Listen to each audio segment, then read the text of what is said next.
कसे खिशात पैसा जास्त झाला म्हणून जनता आता मामा बनत नाही आणि आबाशिवाय करमाळ्याच्या जनतेला दुसरं काय जमत नाही. तर नारायण आबा पाटील खरं तर 2014ला सुद्धा आबाच्या प्रचाराच्या सभेला येण्याचा योग लाभला होता आणि आज पुन्हा करमाळ्यामध्ये तुमच्याशी संवाद साधतोय. आज संवाद साधत असताना जसं मगाशी सुप्रियाताईंनी सांगितलं त्या पद्धतीने अनेक परिस्थिती बदलली. फार काळ बोलणार नाही कारण उशीर झाल्या. पुढे अजून भूम परांड्याची सभा आणि परत प्रचाराच्या सभेला नक्कीच यावं लागेल. पण खरं सांगतो की आत्ताचा तुमचा उत्साह जर बघितला, आत्ताचं तुमचं जर वातावरण बघितलं तर रवी भाऊ संतोषराव करंड बरोबर आहे. समोरच्याला झटका दिल्याशिवाय तुम्ही काय गप बसत नाही ही गोष्ट अगदी पक्की आहे. कारण महाराष्ट्रातल्या जनतेने हे ठरवलंय की हे जे महायुतीचं सरकार आहे, हे जे भ्रष्ट सरकार आहे, ट्रिपल इंजिनचं खोके सरकार आहे, या सरकारला आता चले जाव म्हणायचे. आणि म्हणूनच 9 ऑगस्टच्या चले जावच्या क्रांती दिनाच्या दिवशी शिवस्वराज्य यात्रा जी सुरू झाली ती या महायुती सरकारला चले जाव म्हणण्यासाठी सुरू झाली. सरकारला बी कळून चुकलंय. आता लई दिवस राहिले नाही. म्हणजे तुम्हाला आज कळत असेल, आज ऐकू येत असेल, ऑक्टोबरमध्ये निवडणूक आहेत, नंतर कोणतरी म्हणते नोव्हेंबरमध्ये निवडणूक आहेत. ते झाले कसं माहिती का, पेशंट जेव्हा आयसीयूत असतो ना, डॉक्टर येऊन सांगते पेशंट लई सिरियस आहे, मग आपण म्हणतो डॉक्टर कंच बी औषध त्या पेशंट बाहेर काढा. तसं सरकारचं झालंय, कंची बी योजना आणा पण आमचं सरकार वाचवा, तशी त्यांची गत झाली. पण योजना आणली की सरकार नाचतंय मोरावानी. सरकारला वाटतंय समोरून पिसारा दिसतोय, पण समोरून पिसारा दाखवायच्या नादात मागून भलतच काहीतरी उघडं पडतंय हे सरकारला कळलं झालं. कारण अर्थव्यवस्थेची ती परिस्थिती आहे. जेव्हा माझ्या माता भगिनींना सांगितलं जातं तुमच्या अकाउंटवर 1500 रुपये घालणार, आज तुमच्या प्रत्येकाच्या डोक्यावर महाराष्ट्र सरकारचं 65,000 रुपयाचं कर्ज आहे. कारण आज महाराष्ट्राच्या राज्यावर तिजोरीवरचा बोजा हा 7.5 लाख कोटीचा बोजा आहे. म्हणजेच प्रत्येक नव्याने बाळ जन्माला येतं ना, जन्माला येणाऱ्या बाळाच्या डोक्यावर सुद्धा महाराष्ट्रात आज 65,000 रुपयांच्या कर्जाचा बोजा आहे. आणि असं असताना सरकार रोज एक नवीन योजना आणायचा प्रयत्न करतं. आणि या योजना येत असताना म्हणजे मगाशी मला ऐकून खरंच मनापासून आनंद वाटला, समाधान वाटलं जेव्हा तुम्ही केळीचं 14,000 टनाचं उत्पन्न करमाळा तालुक्याने केलं.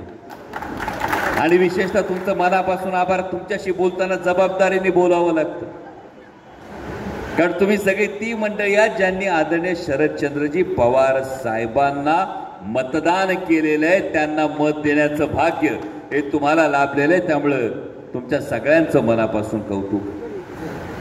पण सगळीकडे जेव्हा वारं फिरतं, करमाळा तालुक्यातला अभिमान आहे. जवळपास 1.5 लाख लिटर दुधाचं उत्पन्न, बरोबर ना? किती दूध घालता? किती दूध किती घालता? 20 लिटर 30 लिटर किती दिवसाचं? 50-500 हा साधारण धरून चालू 30 रुपयांनी दूध घालतोय, बरोबर? आता सरकार का उलटवायचं याचा जर विचार करायचा झाला तर 2012 साली दूध घालत होता, किती रुपयांनी दूध घालत होता डेअरीला? 2012ला तुम्ही दूध घालत होता 27-28 रुपयांनी. जेव्हा महाविकास आघाडीचं सरकार होतं तुम्ही दूध घालत होता 32-34 रुपयांनी. आज दूध किती घालताय? 22 आणि 25 रुपयांनी. म्हणजे पाण्याची बाटली येते ती 20 रुपयाला पाण्याची बाटली येते आणि आपण दूध घालतो ते फक्त 25 रुपयांनी घालायला लागतंय. जर दिवसाला लिटर मागे 10 रुपयाचं नुकसान बघितलं, बघा सरकार कसं बनवतंय. दिवसाला लिटर मागे 10 रुपयाचं नुकसान झालं तर दिवसाला 20 लिटर दूध घालणाऱ्या शेतकऱ्याचं नुकसान किती? 200 रुपये. बरं दूध घालता ते खरं तर घर खर्चाचं शेतकऱ्याचं काम, बरोबर का नाही? म्हणजे माझ्या माता भगिनीच्या हातात खरं तर दुधाचा पहिला पैसा जातो का नाही? मग जर 10 रुपये लिटर मागं नुकसान होत असेल तर 20 लिटर मागं 200 रुपयाचं नुकसान होतं. महिन्याचं नुकसान तुमचं होतंय 6,000 रुपयाचं आणि सरकार तुमच्या हातावर काय टेकवते? 1,500 रुपये म्हणते माझी लाडकी बहीण. बहीण म्हणते अरे 1,500 रुपयाची ओवाळणी घालण्यापेक्षा आमच्या दुधाला 35 रुपयाचा भाव दे. बहीण म्हणते फक्त 1,500 रुपयाची ओवाळणी घालण्यापेक्षा दाजीच्या शेतमालाला भाव दे. बहीण म्हणते 1,500 रुपयाची ओवाळणी घालण्यापेक्षा भाच्याला जाता हाताला काम दे. आणि हे कुठलंही न होता जेव्हा फक्त 1,500 रुपयाची, मगाशी ताईंनी 2 क्लिप दाखवल्या, जाग होण्याची वेळ आली आहे भावांनो. जाग कशासाठी व्हायचं? योजनेला आमचा विरोध नाही. आमच्या माता भगिनीला 1,500 रुपये जर लाडकी बहीण योजनेत मिळत असेल तर आम्हाला नक्कीच अभिमान आहे, आनंद आहे. पण कसं असतं, कृतीला विरोध नाही, हेतूला विरोध आहे. नक्की उद्दिष्ट काय? म्हणजे आमच्या ताईंनी सांगावं, भाऊ पावणे 10 वर्ष दारावून जातो, एकदा बी वळून बघत नाही बहिणीकडं, आणि अचानक सांगतो एक दिवस, ताई ओवाळणी घालतो 1,500 रुपयाची. ताई काय म्हणत? भावा मागची पावणे 10 वर्ष काय बहीण दिसली नव्हती? आणि तोच हेतू समोर आला जेव्हा 2-2 आमदार सांगायला लागले. एका आमदाराने सांगितलं जर मत दिलं नाही तर 1,500 रुपये परत घेऊ. त्या वडनेराच्या आमदारांनी सांगितलं. साताऱ्यामधल्या जावळीतल्या आमदारांनी काय सांगितलं? ते लय मोठे, म्हणजे जसं मगाशी ताईंनी विचारलं 5 रुपये अनुदान, खरं आहे ना? मिळतंय का फसवय? हा नाही हो, खरंय हो, नक्की फसवय. 5 रुपयाचं अनुदान फसवय. हा, आणि मग आता लाडकी बहीण योजनेचं वास्तव समजून घ्या. आता सांगितलंय स्क्रुटिनी होणार विधानसभेनंतर. म्हणजे हे लोकांना कळून चुकले, हे बी आता इलेक्शन पुरतच आहे. आणि म्हणून महायुतीचं सरकार आता 3 महिन्यापुरतच आहे. त्यानंतर येणार ते महाविकास आघाडीचं सरकार येणार. आणि त्यावेळी माझ्या माता भगिनीला घसघशीत असं दान त्याच्या पदरात पडलं पाहिजे. कारण मन इथं कुठेतरी कट्टू होतं का? गुजरातल्या शेतकऱ्याला दुधाला किती भाव मिळतो माहितीये? गुजरातमध्ये माहितीये किती रुपये लिटर दूध घेतलं जातं गुजरातमध्ये दूध विकलं जाते 40 रुपये लिटर. कर्नाटकात दूध विकलं जाते 35 रुपये लिटरनी. जर गुजरातच्या शेतकऱ्याला दुधाचे 35-40 रुपये लिटर मिळतात तर मग महाराष्ट्रातल्या शेतकऱ्यांनी काय घोडं मारलंय? म्हणून आम्हाला आमचं दूध 25 रुपयांनी घालावं लागतंय. हा जाब या सरकारला विचारण्याची वेळ आहे. आणि भावांनो, संधी आहे ती या विधानसभा निवडणुकीची संधी आहे. आणि त्यामुळे तुमची ही एकजूट अशीच टिकून राहू द्या. लोक येतील, भलतं सांगतील, गुलाबी रंगाची गाडी येईल, वेगवेगळी स्टेटमेंट येतील. माझ्या पत्रकार बांधवांनी तर आज सांगितलं, आज एक विधान आलं काहीतरी. ताई बोलल्या नाहीत जास्त, पण धैर्यशील भैया मगाशी कोणीतरी असं म्हणालं,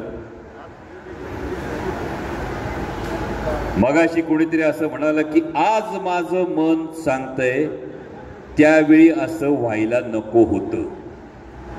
ऐकलं का स्टेटमेंट?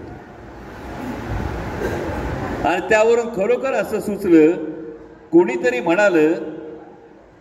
म्हणालं आज माझं मन सांगतंय त्यावेळी असं व्हायला नको होतं. पक्ष चोरताना, चिन्ह पळवताना हे मन कुठं गेलं होतं? पक्ष चोरताना, चिन्ह पळवताना हे मन कुठं गेलं होतं? साहेबाच्या काळजावर वार करताना तेच मन निर्ढावलं होतं. आठवतंय 2 जुलै? साहेबाच्या काळजावर वार करताना तेच मन निर्ढावलं होतं. मग अचानक कसं काय वाटलं त्यावेळी असं व्हायला नको होतं?